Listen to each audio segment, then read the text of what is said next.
welcome back, guys, to another episode of Business from the BassBoat podcast. I'm your host, Adam Deakin, and guys, today, before we go really any further, I'd like to point out this awesome background we've got.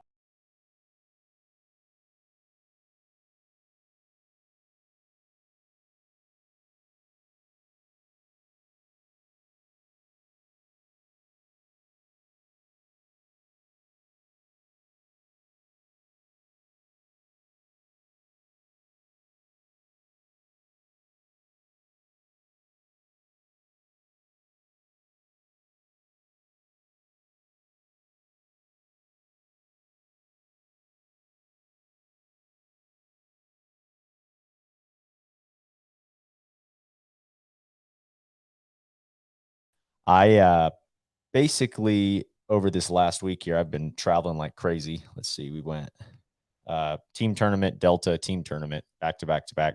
And now I'm actually trying to get ready to leave to Lake Oahe in South Dakota, where the elites are going in about a month. So excited to get up there. It's some incredible country up there. It feels like you're on the moon. I mean, it's just rolling hills and pasture all around you. And it's so open, so remote. There's very little bit of gas on this place. So like you can make a long run so long as you have the boat gas to do it. Because it's just so low populated. I mean, I think the last time I was up there fishing a tournament, I saw very few bass boats. Like it even though we had, a 40, 50 boat tournament, whatever it may have been, you just don't see anybody because it's so vast. So, super cool place. Excited to get up there. But today's show is a really interesting one because we've had this debate off air a couple of times. And I just don't really know too much about the kayak world. And the celebrity of the kayak world right now, Bailey, has been on show after show after show after his win. So I figured let's get him on with the Serious Angler crew and discuss what things really look like from the kayak tournament perspective. What's going on, dude? Howdy. Thanks. It took us a little while to find the right signal, but we're here. I feel like it's been a minute since I've been on the old BFTBB, but uh, Yeah, man. You look like you're in a parking lot getting ready for a derb. I see rods in the background. I got rods in the background. We got the Hobie in the back of the truck, and I'm kicking it in a parking lot with the Wi-Fi right now. And I'm sitting here, sun kind of on me. I got a nice wind. I'm thinking about a nap over practice right now. Dude, I bet. That's no better feeling when Yeah, it's like when you have a little breeze and you're tired, but the sun's like warm but not hot. Like yeah. I think I need a hammock, maybe a nice milkshake, and I could be out for probably the rest of the day. dude, a hammock. Man, that's a good idea. I need to start bringing hammocks to tournaments.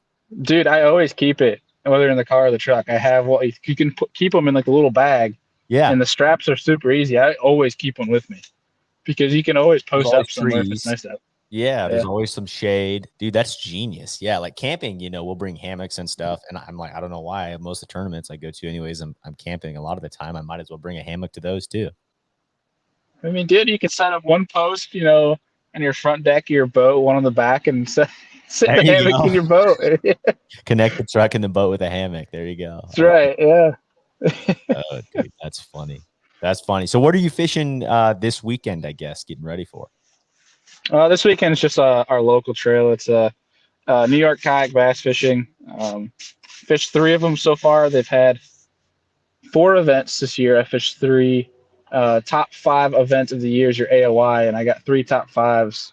And this one's on my home lake of Cayuga, the lake I basically grew up and scratched my teeth, and hoping to come away with another top five. So I think if I can get five top fives, I think I'll be okay for AOI. But that's the goal locally. I don't take it obviously as serious as the Hobies, those national events, but Yeah. um, obviously still take it seriously to keep it just because of that competitiveness. But um, yeah, get a little practice in today, fish tomorrow, and then flying out Sunday actually for a hummingbird trip up in Sturgeon Bay, and that should be interesting.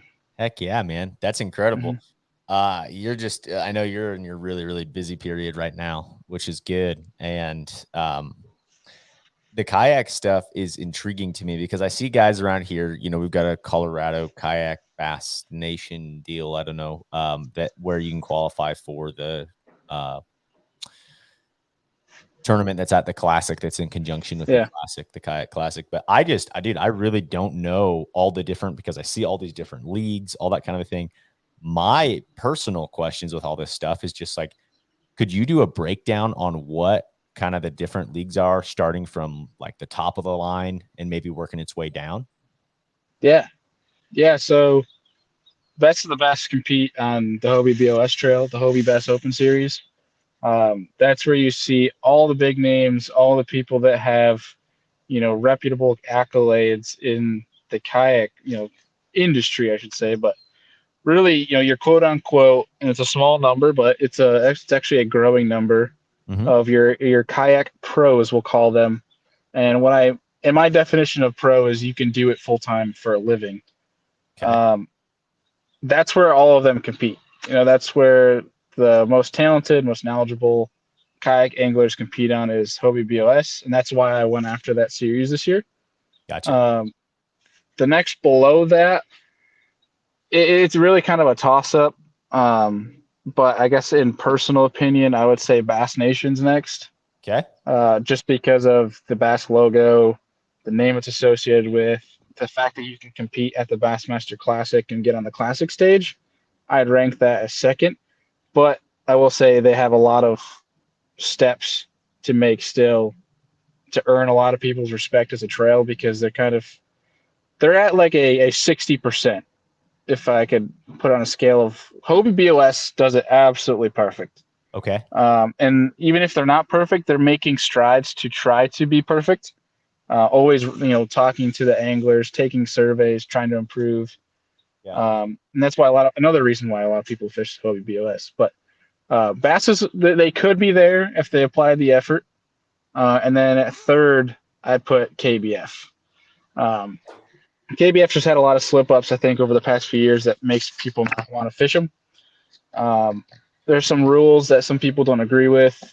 And again, this is kind of talking a little bit of more personal opinion, but and what I will say, though, what's a positive of it is it's a more welcoming trail to your, what should I call it? Basically, your entry level tournament Okay. angler that wants to take a step up from their local trails. So if you want to go fish like a regional event type of deal, that's KBF's a good option. Because like in the Hobie BOS, you're talking almost a $300 entry fee, competing against the best. Some people don't want to make that stride yet. So Sure. yeah, that's kind of how I'd rank it of the three. Okay. But that being said, all the local stuff, typically, the local stuff you can only do KBF. So Hobie doesn't have that, almost like a farm team in a sense, right? Whereas like you have your state level stuff that you can qualify for the nationals. Hobie's just straight up national. If that Got makes it. sense. Yeah. So to me, it's almost like the KBF, in just trying to compare it to stuff that I know, is almost like the BFLs from like the lowest kind of level MLF, but then there's the ability to qualify for that All American and make it to that national level, versus the BOS is its own deal completely. And then the Bass Nation, when you say the Bass Nation, so there's obviously the tournament that happens at the Classic, and then I assume just because of the namesake of Bass Nation, there's qualifying tournaments at each state to make it to that. But now, is there any other Bass Nation, opens or anything like that? Yeah. So, and I think they changed it because they had it Kayak Bass Nation or Bass Nation. I think that they refer to themselves as Bass Nation Kayak Series, but I think they actually changed it to Bassmaster Kayak Series. Because I think the Bassmaster over the Bass Nation adds a little bit more legitimacy. Sure. But so each state has their local trail. I'm not sure if every state has it yet. And then they have their state championships that qualify. You win that state championship or top 10% in the state championship. One of the two qualifies you for that national championship, the Kayak Classic. But then they also have 5 quote unquote opens Okay. throughout the year, national events that I also think is top 10% qualifies you for that kayak classic. I think it's 10% or top five or something along those lines. But yeah, that's what qualifies.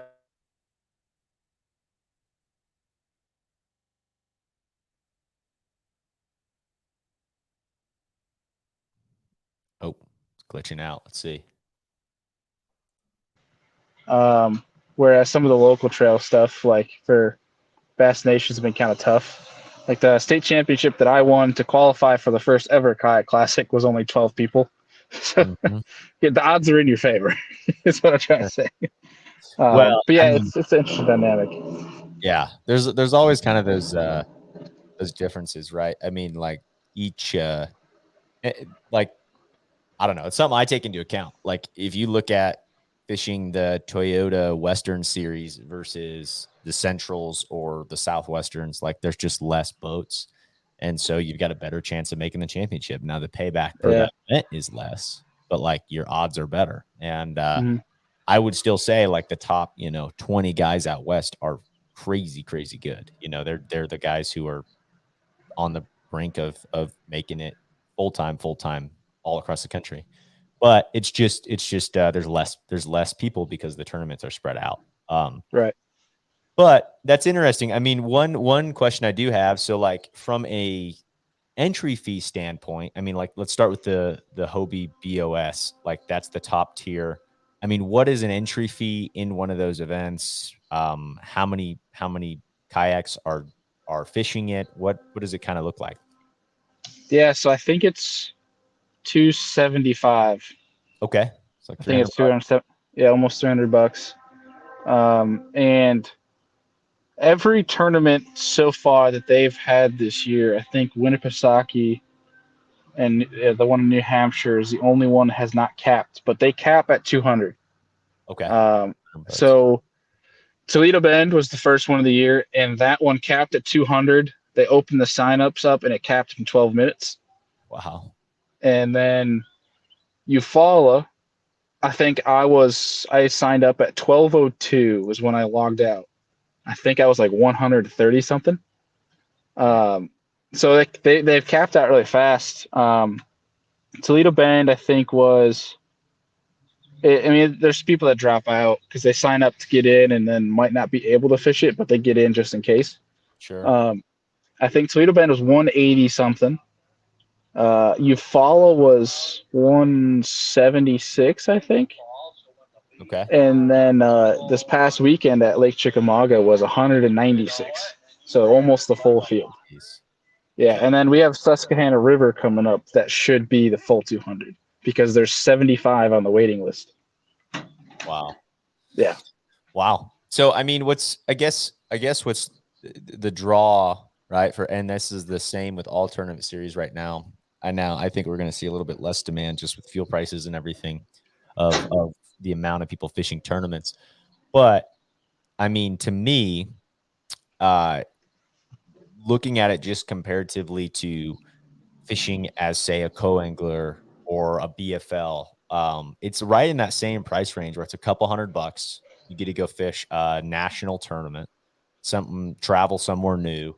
I guess to me, like that makes sense that there's the demand there at that price point. I mean, a $300 entry fee that's less than an Opens co-angler, a Toyota Series co-angler, a little bit more than like a BFL on the boater side, but it makes sense that there's that draw and there's the demand. I think that's cool to see that it's selling out that fast. Now, has this been like in your experience? I know this is your first year of fishing that series, but are they like growing pretty rapidly from a entry standpoint?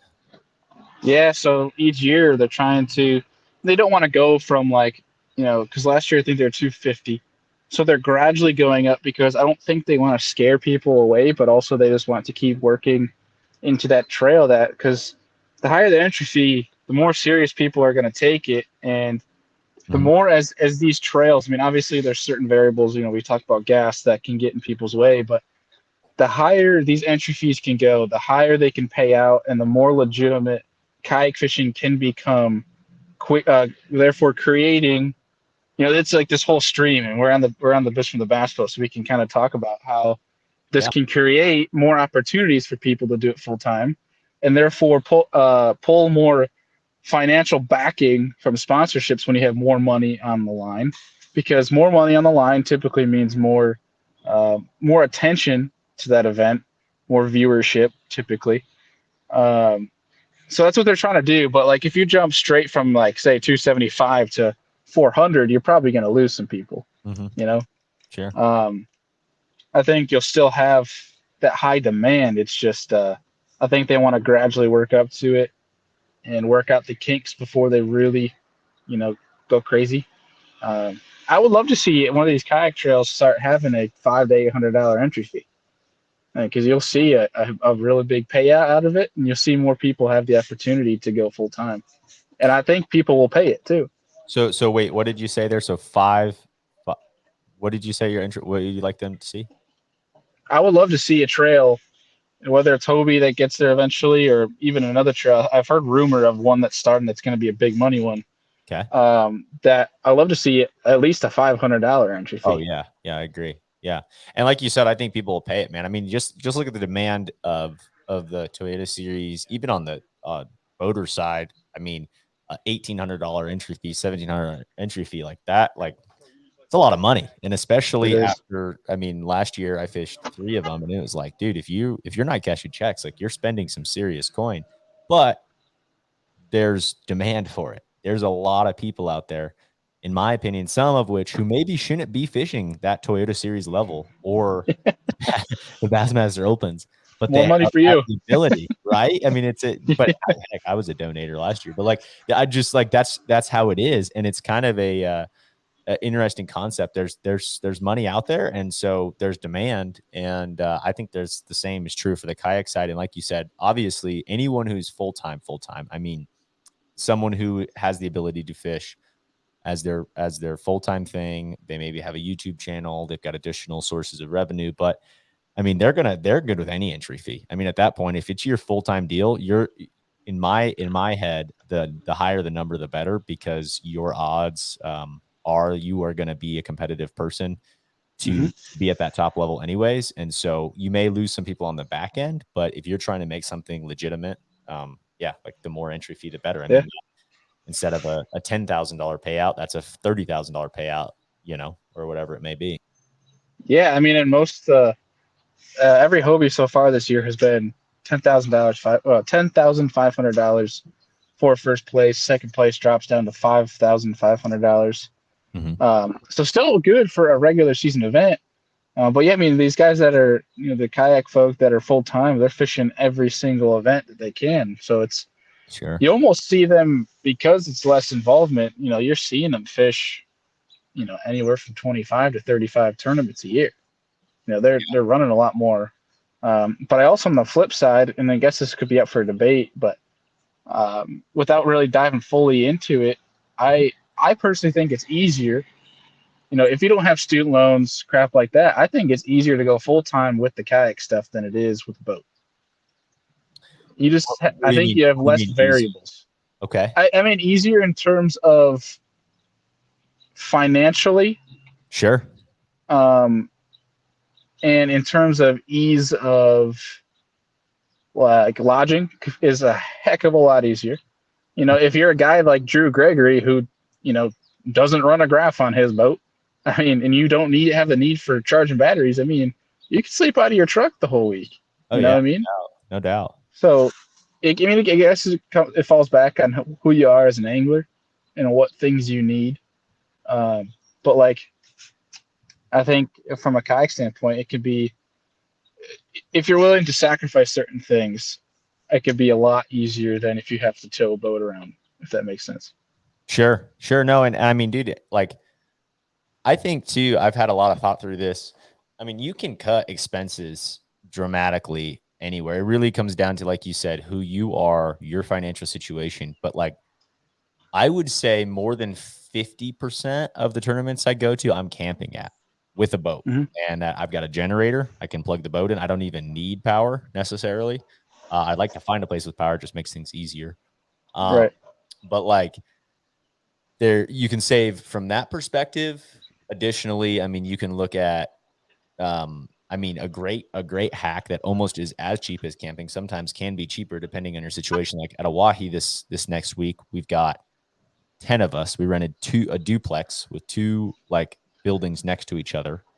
I mean, it's going to be, I don't know, $30 a person a night, maybe, for lodging, right? Just because it's all split between all of us. We're all cooking together. Like, so there's that aspect of it. Right. One thing that I wanted to get into a little bit, I'm just curious. I guess the money though is more from an entry fee standpoint, but the only comparison, I'm just thinking entry fee to payback.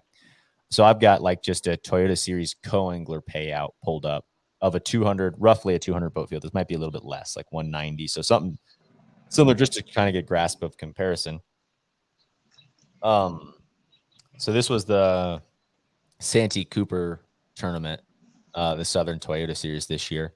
I mean, first of all, you got to understand there's some subsidy of a Phoenix boat in here as the first place prize as a co-angler. Yeah. So that helps. So that one, it helps a lot. yeah, first place is 34 grand, 35 grand. So, so obviously there's a bigger payout there on the top end. Second is like $6,000. So pretty close to that, second in the kayak BOS of 5,500, something in there. That's kind of crazy. I didn't realize that. Is that steep of a drop? Oh yeah. Yeah. And then, I mean, really like 10th place, $1,300. What did you finish at the last chick? I finished 12th. Okay. I think I had 1,100. Okay. Or so 1,050, one of the two. Yeah. The 11th place and the 12th place were both 1,045 at this event as a co. They're pretty on par. Yeah. So pretty close. I mean, obviously, I would say that's pretty comparable, other than the fact, the top prize of being a Phoenix boat. Bang boat. Yeah. The entry fee is a little bit more expensive, probably for that premium. And not to mention, I mean, same with the Hobie though, like you have the ability to qualify for a championship where there's more money and no entry fee, that kind of a thing, right? Well, and one thing I think that's different too, I mean, if you're a ethical co-angler, you have to budget money for your boater. Mm-hmm. Absolutely, man. Not that that's a huge budget, but like, no, if you want to be respectful and you guys running all over the dang place, I mean, I've paid boaters $80 before. Oh yeah. Yeah, especially in today's gas prices, man. I mean, like normally my standard, my standard always was like, I mean, and it's, dude, like I've been on both sides, right? Where I'm a boater and I get stiffed or something. It's like, dude, we just ran 45 miles. Like, you got to be kidding me. But, yeah, I agree. I think that you need to. I would always say normally for me, like my standard would be like $50, like 50 to, I don't know, $80. Now it's probably more closer to like 80 to 100, just because like depending on, where you kind of run and stuff. But yeah, man, I mean, I think that's fair. And I think that's a fair expense. And then like, obviously the boater side's a whole nother story there. There's a lot of expenses that go into owning a boat, that kind of a thing. But one thing I think to keep in mind too is that, like, for a while there's like this debate of like, well, kayak fishing is so much cheaper. And it's like, I agree it is cheaper. I don't think it's so much cheaper, because you're not anymore. Yeah. You're still traveling to so far away. I mean, even regardless if you're pulling a boat or not, okay, now you're getting 20 miles a gallon pulling or going with a kayak versus getting 12, right? Pulling a boat. But like, right. Man, dude, like it is an expensive game. All of this stuff we're playing.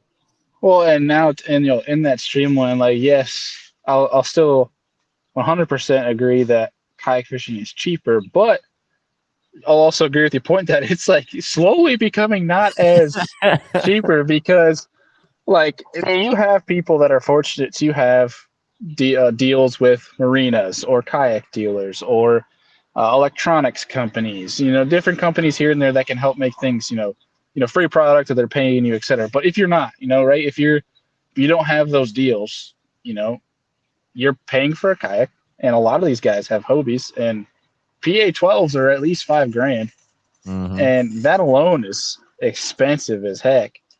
And then if you're talking about electronics, say you have a simple 9-inch graph, say it's $2,000, $1,500, and then say you want to get 8 decent rods, that's another couple grand. Oh yeah. Then baits. I mean, you're looking at like 10 grand just for a kayak out of pocket here. Yep. You know what I mean? And mounts themselves. Like if you want a decent ram mount for a graph, maybe a GoPro, that's almost $150 right there. Oh yeah.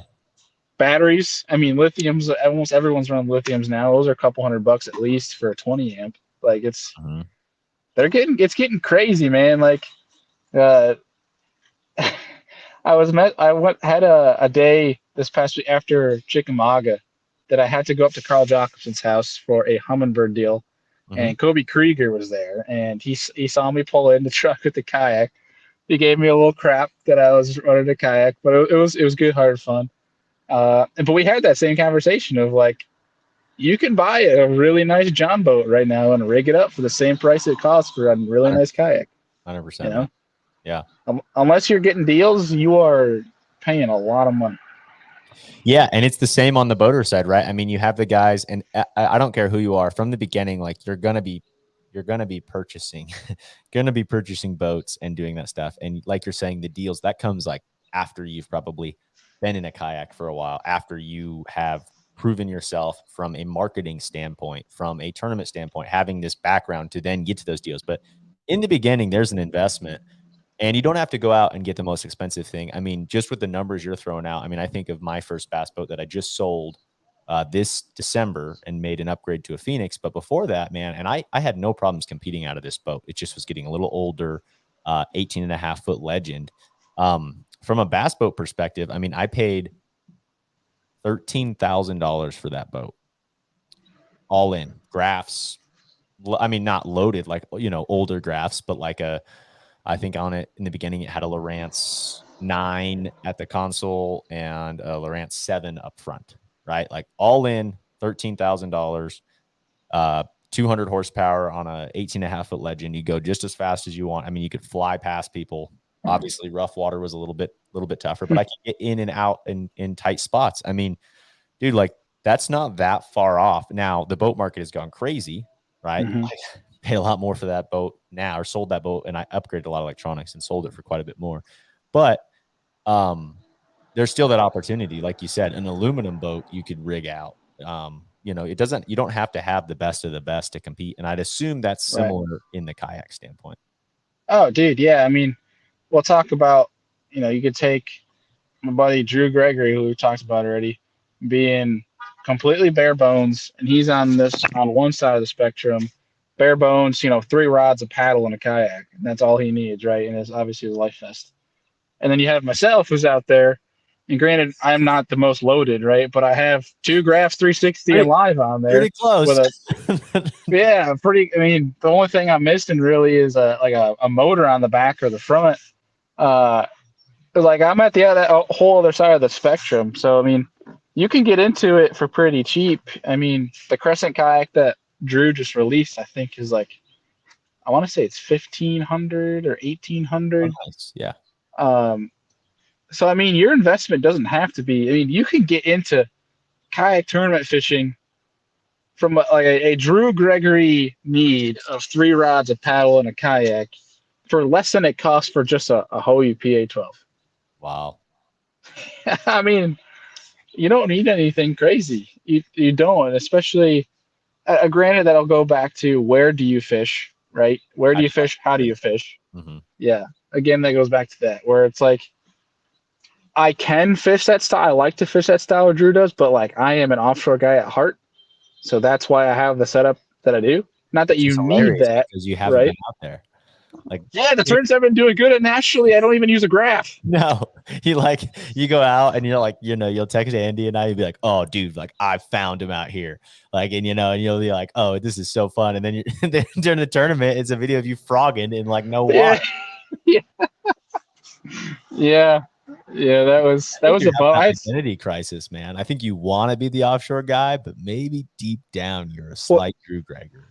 Oh, here's the thing. Like, I am comfortable being up shallow. I am not afraid of it because, like, that's my roots. Like, I didn't fish offshore. Sure. But I've always been intrigued by that deep bite.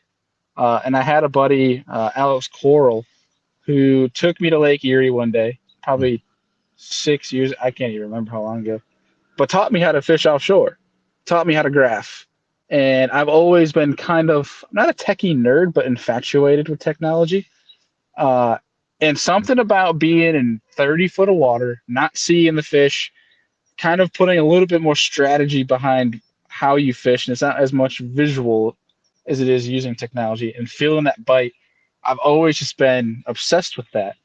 And I don't get me wrong, I gave that offshore bite an honest try at at Toledo, at Eufaula, and at Chickamauga. But every time we've been hit with variables that wouldn't allow me to fish offshore. Like Toledo Bend was 30-mile-an-hour north winds, so no one was on the main lake. And you follow what turned into a mud hole because of the storms. So literally, the lake was 1 inch of mud. So that screams, go find clean backwater. And then Chickamauga, they were throughout the week they were putting out 38,000 to 50,000 output. So like the river's moving at a decent pace to enough to keep those ledge schools tight enough. But the weekend was 5,000, so it was slick calm. So like the guy who won, he won offshore, but I think he was the only one in the top 10 that was offshore, and he had a grass bite. It wasn't a ledge bite. And that's something that I'm comfortable with grass, but the way he was fishing that grass was completely unique, and one that Really? I'm still What was he talking to him doing? about because I need to learn about it. Oh, Uh, is it secret? no, I mean he didn't tell me it's secret. So he was fishing this main river ledge grass. So like you have your main river ledge that goes 5-6 foot and right down to like say 18. Sure. But there's hydrilla up top. Okay. And basically apparently what these fish do, I've been talking to my buddies from Tennessee and trying to learn this, is when that ledge slows down, like that ledge bite slows down, they stop pushing as much water. Those fish, especially if they have it right next to them, will slide up into the grass. Sure. And what he did was find main river ledge grass, found a ledge with a school on it when the water was pumping. Okay. And what it did is where the ledge met a deep creek mouth that goes back into one of the main lake sloughs. Mm-hmm. So where that meets it, at the tip of that was main river ledge grass. It was green hydrilla. Oh, nice. So he literally soaked a drop shot, making the same cast along that grass line to that tip, and that's how he won. Wow. Super cool. Yeah, because that school was broke up and gone basically. But he said he could see a few outside of the grass line, and he fished it halfway through the day on day one. They weren't putting out any water and caught him on a drop shot. Dude, it's so funny, especially being from Colorado, like growing up throwing a drop shot, and then you start learning all these techniques and going all these places, and you want to go there and you want to punch and frog and do all these cool things, and sometimes it works out, but like, man, I mean, just an example too, I didn't even say where I ended up 12th at the Delta in California on the Coangler side. I flew in, and the final day I drew Mike Caruso, man, who's a hammer out west, down in Arizona and even on Clear Lake and the Delta. And the final day we were just talking, and super good dude, by the way. We had a blast fishing together, but he is incredible and super well known. In every top 10 picture, he'll hold up a drop shot. I mean, it's just like, he's so good at it. It's what he does everywhere. Doesn't matter if it's 10-pound fish in the Delta or you're fishing for little ones or whatever it is. It's just what he does. And he's so good at it. And he's like, explained that same thing. He's like, man, the first time I came to the Delta, I said, I want to punch and frog and do what these locals do here and like figure it out. And the tides and all that stuff screwed me up, and I didn't have a good finish. And after that, I was like, this stupid worm gets bit. I'm just going to throw this stupid worm around. And it's like, man, it's what he does. And he's better than anyone at it. You know what I mean? He's just so good at it. And it could work anywhere. I mean, we weren't in super clear water. We weren't in, it was stained water catching the absolute snot out of him on the drop shot. Now, as a co-angler, it's hard to catch fish behind someone on a drop shot. They cover mostly everything. So I had to think through, because that's how I was catching him the first 2 days of the tournament for the most part. And that last day, I was like, man, I got to figure something out, because he's catching him. So I started ripping a chatterbait out of the back, and I caught a couple on drop shot too. But anyways, it's just crazy to me. Like, that is a technique that still works everywhere. And I think sometimes, especially at least at my level, where I'm kind of ventured into these Toyota series and these bigger events. And I think about even traveling for college tournaments of like, man, I want to go do what they're doing there. And it's like, at the end of the day, man, if you need a bite, not a bad thing to pick up. That's right. Yeah. Yeah. I mean, I love a drop shot like many people do. There's a lot of people that like refuse it and call it the fairy wand and stuff. And that's fine. That just means more bites for us. But Right. I did tease him and say that you might have won, but I had more fun than you. Dude, in your shoes, man. Dude, I literally looked at the GoPro like halfway through day 2, and I caught like 20 fish by noon on the frog, and I was just like, I know I'm not going to win doing this, but I can't stop. dude, I know that feeling. I literally probably botched my shot at the Toyota Series Championship on the boater side last year at Lake Dardanelle because I got 2 frog bites in practice, and one of them was a 3.5, and the other one was like over 4, close to 5 pounds. And after that, I was like, nope. All right, this is all I'm doing. Like after that happened, I was like absolutely locked in on this, and it fell on my face. I lost some really big ones frog, and I caught some really good ones, but I didn't end up getting 5. And it's like, why didn't I just go to that bank and throw a drop shot, or that bank throw a crankbait down, or do something just to get a bite? But I was just so zoned in because, man, that's my favorite bite. Yeah, but I mean, there's honor in that though. Like when you know that's going to catch you your biggest fish, there is a honor code I think in bass fishing amongst tournament anglers that you're like, the guy might have gotten in 40th place, but like if you knew the fish he lost and what he was doing, you'd be like, respect.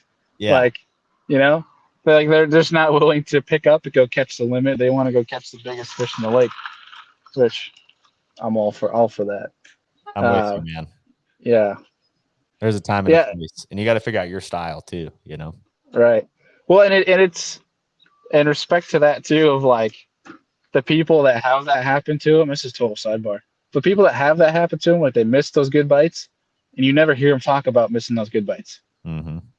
That's become one of my pet peeves now. Is everyone's missed fish story that they talk about on stage? It's like everyone misses fish. Like, oh yeah, get over it. Oh yeah. Post a GoPro clip if you want for proof, but like don't give us the story. No, dude, yeah, like it's it's becoming so old. It's how it is, and like you just can't even. I agree, you can't even talk about it, and like especially frog fishing, man. I've never. Oh God.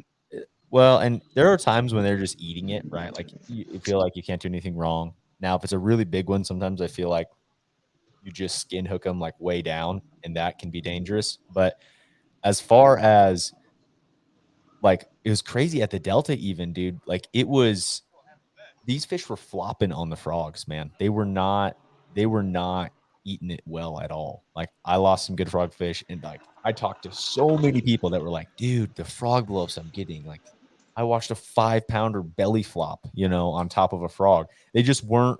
It was almost like that post-spawn fry garter situation where they weren't really eating it, and they were giving you enough of a hint to where you're like, oh gosh, this is what I need to be doing, but they just weren't getting it.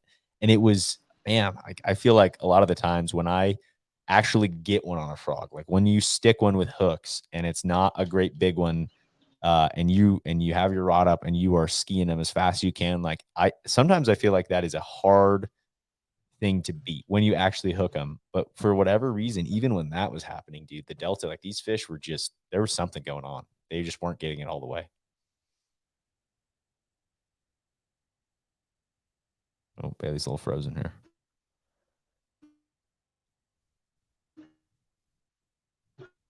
Maybe. Oh, you there? Sorry, folks. We got Bailey in a parking lot. I think he's in a Lowe's parking lot now, which is Lowe's has free Wi-Fi. We were trying without Wi-Fi at a park he was at. That wasn't working. So then we went to Lowe's, and clearly now we may be having issues again. But that's not terrible. We're kind of in that 40-minute range anyways. I did want to get to hear what his next tournament's going to be. But anyways, kayak breakdown. That's just cool to see. I didn't really know the difference between the Hobie BOS, the Bass Nation, the KBF. what the entry fees were. I expected, honestly, the pro level to be a little more than a $300 entry fee. I think that should increase, and it sounds like that's what they're trying to do. If that's, if trying to make it as a income, I think the entry fee's got to be high enough to support itself, or there's got to be some sort of sponsor money that's bringing that in. So glad to hear that number is kind of going up. And we didn't do too much comparison to the boater stuff, just your basic knowledge of like, well, gas prices are higher when you have to fill up a truck and a boat versus just a truck. So I don't know. Interesting concept to me. I think it's really cool. Bailey's getting after it. He's found a niche in that for sure, and is riding that sucker out. So I'm excited to see where he finishes the rest of the year. I mean, he's already going to need to be doing some taxes, because when you win 10 grand, you need to have that set up. But anyways, one thing along those taxes line, I've been trying to get a hold of a CPA that works with fishermen, but would love to talk more on this. I have a business set up for my tournament fishing stuff to be able to write off expenses. I'm reporting some of that income. Obviously, if it's a big organization, it's reporting it for you anyways. If it's Bass, if it's FLW, even ABA, our team series stuff out here, that's all reported if you make more than $600 in a year. So it's important to have some of that stuff. If anyone has a CPA recommendation that would want to come and talk on business from the Bass Boat from that perspective, I think it would benefit people greatly. So anyways, anyone has a recommendation there, would love to hear it. And with that, I'm headed to Lake Oahe, excited to get into the front of the boat, not in a team tournament this year, and go find some fish on Oahe. I think they're going to be spawning. Might be some that have already spawned, but this moon phase, water temp's like 58 up there. I think it's going to be an absolute bed fest. So I'm probably going to go try and find some clear water and look at them. Love doing that. So anyways, wish me luck, guys. I will be back on here in the next coming weeks. Got some cool shows lined up with some boat manufacturers and other folks in the industry. So as always, please give us a like and a rating if you are on a podcast platform. If you're on YouTube, subscribe if you haven't already. And appreciate you guys and everything we've got going. We're going to keep cranking out shows.